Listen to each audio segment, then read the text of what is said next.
Hello friends, मेरा नाम महेश और आप दिख रहे हैं आपका बाइक गुरु चैनल। इस चैनल पे मैं आपका स्वागत करता हूं। अगर आप इस चैनल पे नए हो तो चैनल को लाइक, शेयर और सब्सक्राइब करना ना भूलना। नेक्स्ट वीडियो के नोटिफिकेशन के लिए बेल आइकन दबाना भी ना भूलना। तो दोस्तों, आज हम बात करेंगे टीवीएस अपाचे RTR 160 के बारे में। ये बाइक इंडिया में यंगस्टर में काफी ज्यादा पसंद की जाने वाली बाइक है। अगर आप मोटरसाइकिल लवर रहोगे तो आपको पता होगा कि RTR जो है NMRC के साथ चैंपियनशिप जीत चुका है डकार रैली में। तो आप अंदाजा लगा सकते हो कि टीवीएस एक ऐसी कंपनी थी जो डकार रैली में 7 बार जीत चुकी है। मतलब आप समझ सकते हो कि टीवीएस के इंजन अपाची में रेसिंग और ट्रैक परफॉर्मेंस के लिए डिजाइन किए गए। तो मुझे तो अपाची सीरीज बहुत पसंद है। तो चलो आज मैं आपको बता देता हूँ कि TVS Apache RTR 160 value for money रहेगी और इस बाइक के प्रोस क्या है और कॉन्स क्या है। तो चलिए हम वीडियो को अभी शुरू करते हैं।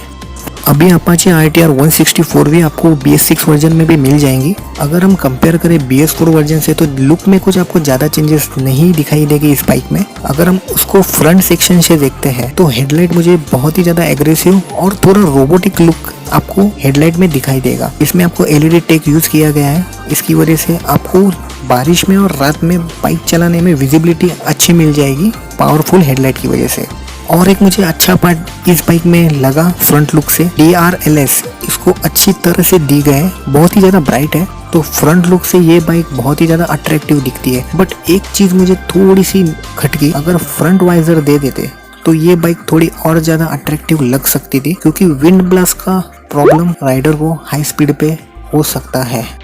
अगर हम इंस्ट्रूमेंट क्लस्टर की तरफ देखें तो बहुत ही अच्छा इंफॉर्मेटिव इंस्ट्रूमेंट क्लस्टर आपको मिल जाएगा। इसमें आपको top speed record, life time record, ऐसे बहुत सारे फीचर्स आपको मिल जाएंगे, क्योंकि 150 और 160 सेगमेंट में आपको किसी भी बाइक में ऐसा अपडेटेड इंस्ट्रूमेंट क्लस्टर नहीं मिलेगा। अगर हम देख रहे हैं कि ये बाइक लॉन्ग टूर के लिए अच्छी बाइक है तो मैंने इसकी सीट देखी तो इसकी सीट कुशनिंग मुझे बहुत अच्छी लगी। टीवीएस ने सीट कुशनिंग के ऊपर अच्छा काम किया है। इसकी वजह से फायदा राइडर और पिलियन दोनों को होगा लॉन्ग ट्रिप में, क्योंकि इसकी सीट कंफर्ट बहुत ही अच्छी है और इस वजह से आपको सिटी में हो या लॉन्ग राइड पे हो आपको सीटिंग कंफर्ट अच्छा मिलेगा।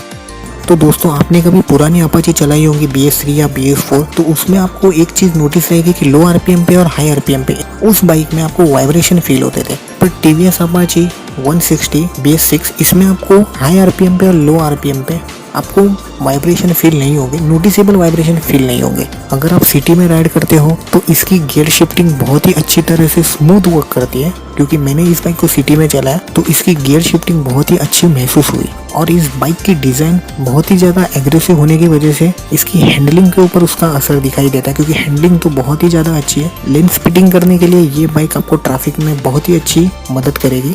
मुझे तो ये बाइक सिटी के लिए परफेक्ट लगी।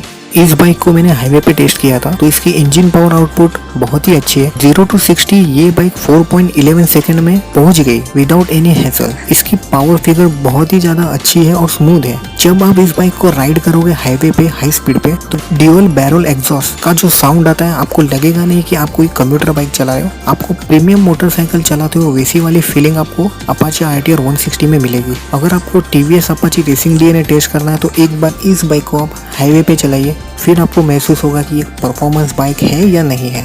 तो दोस्तों, ये बात कम मोटरसाइकिल राइडर्स को पता है या कोई लेने की सोच है तो टीवीएस ने अपाचे RTR 160 में एक खास बात दी है, वेव बाइट की फीचर। ये फीचर मुझे बहुत ही ज़्यादा अच्छा लगा सिक्योरिटी वाइज।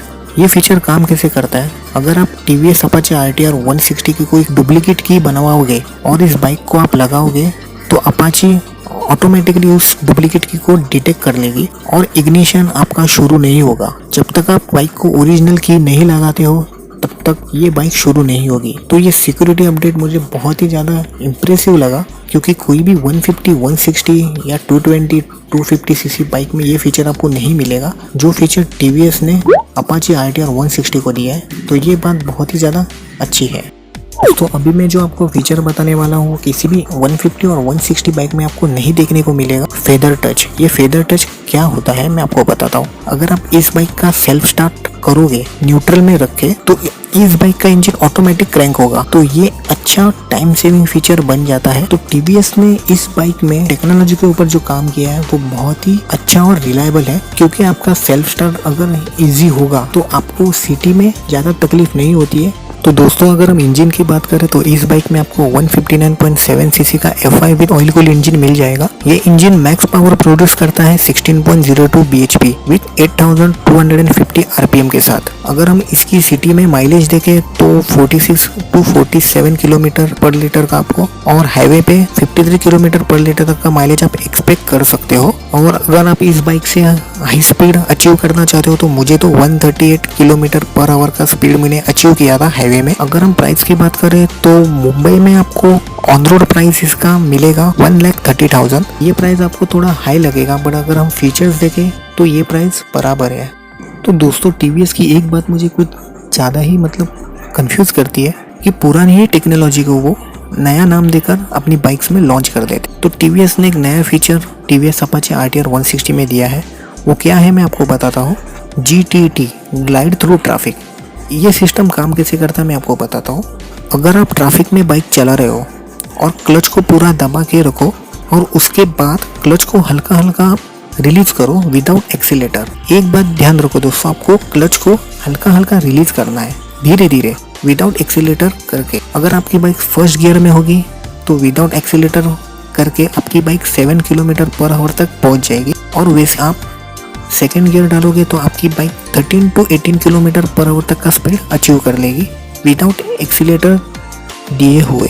ये ऐसा काम क्यों करता है मैं आपको बताता हूँ, क्योंकि इस बाइक में फ्यूल इंजेक्शन इंजन है, इस वजह से वो वैसा काम करता है। क्योंकि ये टेक्नोलॉजी तो नहीं, बट टीवीएस को मैंने देखा है कि GTT टेक्नोलॉजी यूज़ की है, वैसे वो बताते हैं इस बाइक में, पर ये कोई खास फीचर है नहीं। और इसकी स्टिकरिंग भी आपको बाइक में कहीं पे दिखाई नहीं देगी कि GTT टेक्नोलॉजी यूज़ है इसमें, पर टीवीएस कहती है कि हमने GTT टेक्नोलॉजी यूज़ की है, और वो यूज़ की है वो अच्छी बात है। क्योंकि आप ट्रैफिक में बाइक चला रहे हो तो ये फीचर आपके लिए बहुत ही ज़्यादा रिलायबल हो जाता है।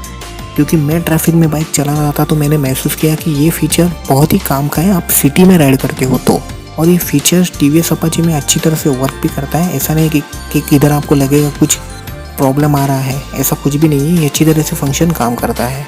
तो दोस्तों अभी हमने पॉजिटिव पॉइंट्स देख लिए, तो थोड़े बहुत नेगेटिव पॉइंट्स है इस बाइक में, मैं आपके साथ शेयर करता हूँ जो मुझे लगे। इस बाइक में आपको फुट रेस्ट दिया जाता है, और अगर आप उस फुट रेस्ट को देखोगे तो उसमें आपको फिट एंड फिनिश अच्छी तरह से नहीं दिखाई देगी, लो क्वालिटी आपको महसूस होगा। अगर हम इंस्ट्रूमेंट क्लस्टर की तरफ भी देखेंगे तो गियर पोजीशन इंडिकेटर मिसिंग है। अगर कोई बिगिनर इस बाइक को चला रहा है तो उसके लिए ये पॉइंट थोड़ा इम्पोर्टेंट होता है, तो गियर शिफ्ट इंडिकेटर होता तो अच्छा रहता। और एक राइडर की सेफ्टी की बात करें तो साइड स्टैंड इंडिकेटर भी नहीं है, तो टीवीएस को ये बेसिक चीज़ें देनी चाहिए थी, क्योंकि ये सेफ्टी के लिए भी ज़रूरी है।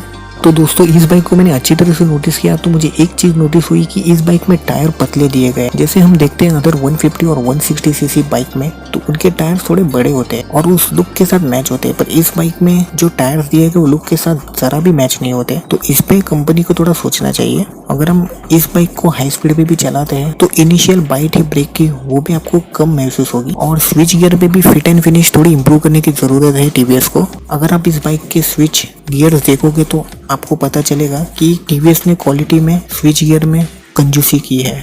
तो दोस्तों ज़्यादा कुछ नेगेटिव पॉइंट्स मुझे इस बाइक में लगे नहीं, पर हाँ एक चीज़ है टीवीएस के ऊपर कि टीवीएस अपनी बाइक्स के नेगेटिव पॉइंट्स के ऊपर काम नहीं करती है जैसे बजाज अपनी बाइक्स के नेगेटिव पॉइंट्स के ऊपर काम करता है। ऐसा नहीं है कि अपाची बाइक बहुत ही ख़राब है, ऐसा नहीं है, ये बाइक वैल्यू फॉर मनी है।